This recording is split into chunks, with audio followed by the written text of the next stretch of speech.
Hello friends, जय Jagannath. Welcome to my channel science passion. Friends, आपण मैंने ए शीत दिन में घर को निश्चित भाव में गोटे गोलापर चारा आणुचंती आउ ताकू निजर बगीचारे कि बालकनी गार्डन रे लगौचंती। किंतु फ्रेंड्स, यह किछि दिन चलिबा परे गछटी मरी जाई थाए किंबा जमा फूल देई न थाए। ताहले कौन पाई ए सबु प्रॉब्लम हेई थाए मु आज ए वीडियो रे आपण मानकू कहबी आउ किपरि भाबरे आपण माने ए गछटी लगेले बहुत सारा फूल पाई परिबे आउ वर्ष वर्ष आपणक गार्डन रे ए गछटी रही परिबो से विषय रे किछि टिप्स देबी। हाँ फ्रेंड्स, आज ये वीडियो रे मैजिक वाला रिपोर्टिंग बा गछ लगेबार शैली मु आपण मानकू शिखेबी। ताहले फ्रेंड्स, प्रथमे फ्रेंड्स आमे जानि रखिबा जे आमे जो नर्सरी रो जो गछटी आनिबा ता किपरि भाबरे बाछि करी आनिबा। जेतेबेले आमे नर्सरी रो गछटी आणुचे देखि नबा प्रथमे फ्रेंड्स से गछटी हेल्दी अछि कि नाही आउ सतेज अछि कि नाही आउ पुनी से गोटिए डाळ हेकी तो नाही सेथिरे 3-4टी डाळ अछि कि नाही। एई देखंतु फ्रेंड्स, मु आपण मानकु देखै दउची मोर एई चाराटी रे 4टी डाळ बा शाखा बाहरिची तार गोटिए मूल डालू। एहीपरि भाबरे आमे जदि बाछि करी आनिबा ताहले जेतेबेले आमे रिपोर्टिंग करिबा बा लगेइबा ताहाकू परवर्ती समय रे आमकू सी बहुत सारा डाल देब आउ गछटी बहुत गहलिया मध्य हेब। ताहले गहलिया जे केवल एई डाल गुड़िकरे हेजिबो ता नुह फ्रेंड्स।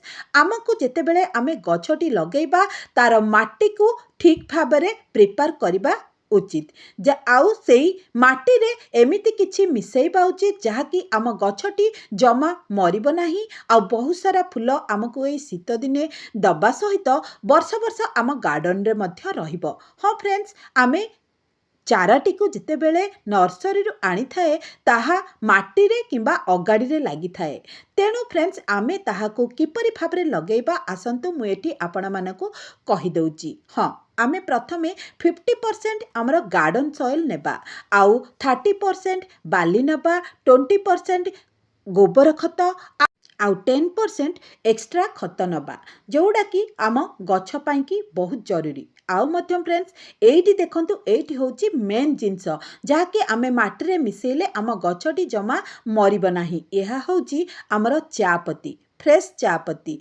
एथिरु अध चामच आमे जदि माटी रे मिक्स करिदेबा ताहले आम गछटी बहुत सुंदर भाबरे बढ़ी थाए, चेर गुड़िक स्ट्रंग हेई थाए, माटी रे भल भाबरे मजबूत होई बढ़ी थाए। तेणु अध चामच चापत्ती को आपण माने एथरे मिक्स करि दियंतु। तापरे फ्रेंड्स, मु नर्सरी वालाठू आनिथिली एई मिक्स फर्टिलाइजर बा सार को जोथरे कि आमर नीम खली बा लिंब पत्रर पाउडर मिक्स हेइथिला आउ किछि नाइट्रोजेन फॉस्फोरस पोटासियम रो सार थिला। सेथरे नाइट्रोजेन फॉस्फोरस पोटासियम रो सार देबा एबे किछि आवश्यक नाही। मु मात्र सेटा मिक्स हेइथिला नीम खली बोली एथरे मिक्स करि देइछि। फ्रेंड्स, आपण मानक पाखरे जदि नीम खली नाही ताहले आपण माने लिंब पत्र को सुखेई ताहाको गुंड करी एई माटी रे गोटे मुठा मिक्स करि दियंतु। ताहा मध्य ठीक नीम खली भली काम करिवो।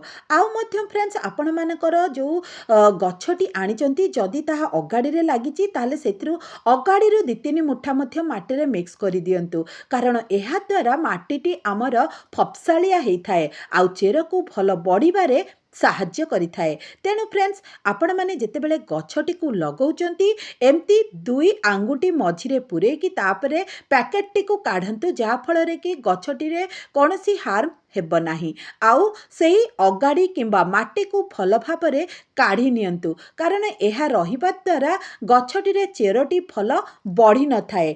तेणु सबु जाक रिमूव करि दियंतु आउ एमिति रिमूव करंतु जेमिति चेर जेपरी किछि क्षति न हुए। आउ देखंतु सेथिरे जहा जदि अलिया आवर्जना अछि सेगुडी को मध्य काढ़ी दियंतु। कारण फंगस लागिबार बा पोक लागिबार बहुत संभावना थाए चेर गुडी करे। एई देखंतु फ्रेंड्स, मु किपरि भाबरे ताहाको धीरे धीरे हलै हलै सेई जो अगाड़ी गुडी को କାଢ଼ି ଦେଉଛି। ଆପଣମାନେ ଏହିପରି ରିମୁଭ୍ କରନ୍ତୁ, ତାପରେ ରିପୋର୍ଟ କରନ୍ତୁ, ଦେଖିବେ ଗଛଟି ବହୁତ ସୁନ୍ଦର ଭାବରେ ବଢ଼ିବ। ଆଉ ଦେଖନ୍ତୁ ଫ୍ରେଣ୍ଡସ୍, ଗଛରେ ମାନେ ଯେତେବେଳେ ସେମାନେ ଚାରା ପ୍ରସ୍ତୁତ କରିଥାନ୍ତି ଗୋଟେ ପ୍ଲାଷ୍ଟିକ୍ର ଠିପି ଟାଇପ୍ର ଦେଇଥାନ୍ତି। ଯଦି ଆପଣଙ୍କ ଗଛରେ ସେଇଟା ଅଛି ତାହେଲେ ସେଇଟାକୁ ମଧ୍ୟ କାଢ଼ି ଦିଅନ୍ତୁ। ମୋ ଗଛରେ ତାକୁ ନାହିଁ, ତେଣୁ ମୁଁ ଏଠି ସେଇଟାକୁ କାଢ଼ିଲିନି, ଚେକ୍ କରିନେଲି କେବଳ। ଆପଣମାନେ ସେହିପରି ଭାବରେ ଚେକ୍ କରିନିଅନ୍ତୁ। ଯଦି ଅଛି ପ୍ଲାଷ୍ଟିକ୍ର ସେଇ ଠିପିଟି ତାହେଲେ ତାକୁ ବାହାର କରିନିଅନ୍ତୁ, କାରଣ ସେଥିରେ ହେଉଛି ସେଇଟା ଯଦି ରହିବ ତାହେଲେ ଚେରଟି ଠିକ୍ ଭାବରେ ଗ୍ରୋଥ୍ କରିପାରିବ ନାହିଁ। ତାହେଲେ ଫ୍ରେଣ୍ଡସ୍ ଦେଖନ୍ତୁ ମୁଁ କିପରି ଭାବରେ ସେଇ ଗଛଟିକୁ ଏମିତି ରଖିଦେଲି।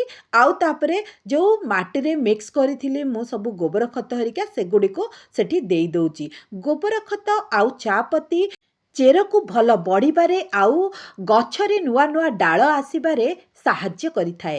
ତେଣୁ ଫ୍ରେଣ୍ଡସ୍ ଆପଣମାନେ ଏଇ ଗୋବର ଖତକୁ ଆଉ ଅଧ ଚାମଚ ଚାପତିକୁ ଏଇ ମାଟିରେ ମିକ୍ସ କରିଦିଅନ୍ତୁ। ଦେଖିବେ ଜମା ବି ଆପଣଙ୍କ ଗଛଟି ନଷ୍ଟ ହେବ ନାହିଁ। ଶୀତରେ ଫୁଲ ଦେବା ସହିତ ସବୁ ବର୍ଷ ଆପଣଙ୍କୁ ଏମିତି ସିଏ ଫୁଲ ଦେବ, ଜମା ବି ନଷ୍ଟ ହେବ ନାହିଁ। ଏମିତି ଭାବରେ ଫିଲ୍ କରିଦିଅନ୍ତୁ ତାପରେ ମାଟି ଗୁଡ଼ିକୁ। ହଁ ଫ୍ରେଣ୍ଡସ୍, ମନେ ରଖିଥିବେ ସେଇ ଯେଉଁ ମୂଳଟିକୁ ଟିକେ ଭଲ ଭାବରେ ପ୍ରେସ୍ କରିଦେବେ, ଯାହାଫଳରେ କି ଗଛଟି ଆମର ପାଣି ଦେଲା ମାନେ ଯେପରି ନ ହଲିଲା ମାନେ କ'ଣ ହେବ ନା ତାର ଚେର ଆଉ ଗଛଟି ଭଲ ଭାବରେ ଷ୍ଟ୍ରଙ୍ଗରେ ରହିବ ନାହିଁ, ଆଉ ମାଟିରେ ତାହା ଠିକ୍ ଭାବରେ ସେଟ୍ ହେବ ନାହିଁ। ତେଣୁ ଫ୍ରେଣ୍ଡସ୍ ଆପଣମାନେ ଭଲ ଭାବରେ ତାର ମୂଳଟିକୁ ଟିକେ ଦାବି ଦେବେ। ଆଉ ମଧ୍ୟ ଫ୍ରେଣ୍ଡସ୍ ଆପଣଙ୍କ ପାଖରେ ଯଦି ନିମ୍ ଖଲି, ଲିମ୍ବ ପତ୍ର ଏଗୁଡ଼ିକ ନାହିଁ ତାହେଲେ 1 ଚାମଚ ମାତ୍ର ହଳଦୀ ଗୁଣ୍ଡ ସେଇ ମାଟିରେ ମିକ୍ସ କରିଦିଅନ୍ତୁ, ଯାହାଫଳରେ କି ଆପଣଙ୍କ ମାଟିରେ ଆଉ କୌଣସି ପୋକ ଲାଗିବେ ନାହିଁ କି ଆପଣଙ୍କ ଗଛକୁ ନଷ୍ଟ କରିବେ ନାହିଁ। ଏହିପରି ଭାବରେ ଦେଖନ୍ତୁ ମୁଁ କିପରି ଭାବରେ ଏଠି ମିକ୍ସ କରିଦେଇଛି ସେଇ ହଳଦୀ ଗୁଣ୍ଡକୁ। ହଁ ଫ୍ରେଣ୍ଡସ୍, ଏହାଦ୍ୱାରା ଗଛରେ ତ ଜମା ପୋକ ଲାଗିବେ ନାହିଁ, ତା ସହିତ ଆମର ଯେଉଁ ଫଙ୍ଗସ୍ ଗୁଡ଼ିକ ଆଗରୁ ଯଦି ଗଛରେ କିଛି ଥିବେ ବା ଚେରରେ ଥିବେ ତାହା ମଧ୍ୟ ମରିଯିବେ। ଏହିପରି ଭାବରେ ଦେଖନ୍ତୁ ମୁଁ କିପରି ଭାବରେ ଏଠି କରିଦେଉଛି ତାକୁ ମିକ୍ସ। ତାପରେ ଫ୍ରେଣ୍ଡସ୍ ଆମେ ଭଲ କି ବୁଡ଼େଇକି ପାଣି ଦେଇଦେବା, କାରଣ ଏଇଟା ଶୀତ ଦିନ ହେଇଥିବାରୁ ଆମେ ଆଉ 2-3 ଦିନରେ ଏମିତି ପାଣି ଦେବା ନାହିଁ। ପ୍ରାୟ 8 ଦିନ ପରେ ଆମେ ଏଇ ଗଛଟିରେ ଆଉଥରେ ପାଣି ଦେବା, କାରଣ ଶୀତ ଦିନ ହେଇଥିବାରୁ ତାର ମୂଳଟି ଠିକ୍ ଭାବରେ ଶୁଖିନଥାଏ, ପାଣିକୁ ଅବଜର୍ଭ କରିନଥାଏ। ତେଣୁ ଆପଣମାନେ ଯେତେବେଳେ ଦେଖିବେ ମାଟିଟି ଟିକେ ଟିକେ ଶୁଖି ଆସିବ, ସେତେବେଳେ ଯାଇକି ଆଉଥରେ ଆପଣ ଏଥିରେ ପାଣି ଦେବେ। ହଁ ଫ୍ରେଣ୍ଡସ୍, ଲଗେଇ ସାରିଲା ପରେ ଡାଇରେକ୍ଟ ଆପଣ ସୂର୍ଯ୍ୟ କିରଣରେ ଏଇ ଫୁଲକୁ ଗଛକୁ ରଖିବେ ନାହିଁ, ଏହାକୁ ଟିକେ ଛାଇ ଜାଗାରେ ରଖିବେ, ଯାହାଫଳରେ କି ସିଏ ଟିକେ ଚେର ଦେଇ ସାରିଲା ପରେ ଆମେମାନେ ତାହାକୁ ନେଇ ସୂର୍ଯ୍ୟ କିରଣରେ ରଖିପାରିବା ବା ଖରାରେ ରଖିପାରିବା। ଦେଖିନିଅନ୍ତୁ କିପରି ଭାବରେ ମୁଁ ଲଗେଇଦେଲି।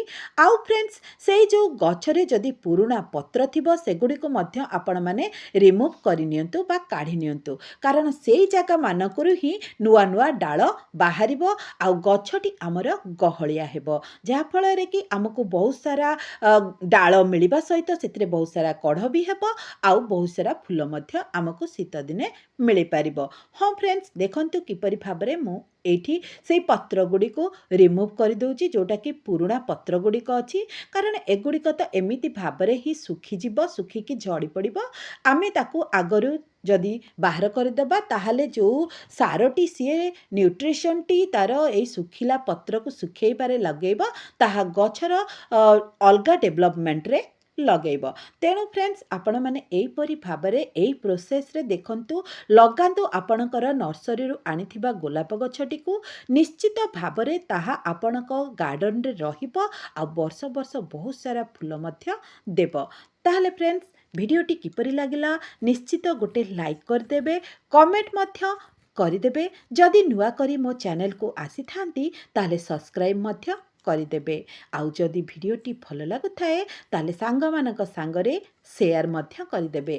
ତାହେଲେ ଭିଡ଼ିଓଟି କେମିତି ଲାଗିଲା ନିଶ୍ଚିତ କମେଣ୍ଟ ବକ୍ସରେ ଗୋଟେ ସୁନ୍ଦର କମେଣ୍ଟଟେ ଦେଇଦେବେ ଫ୍ରେଣ୍ଡସ୍। ତାହେଲେ ରହୁଛି, ପୁଣି ଦେଖାହବ ଆଉ ଗୋଟେ ଭିଡ଼ିଓରେ କିଛି ଆପଣମାନଙ୍କ ପାଇଁକି ଆଉ କିଛି ନୂଆ ନେଇକି ଆସିବି, ଆପଣମାନଙ୍କ ପାଇଁକି ଯାହା ୟୁଜଫୁଲ୍ ହେଇଥିବ।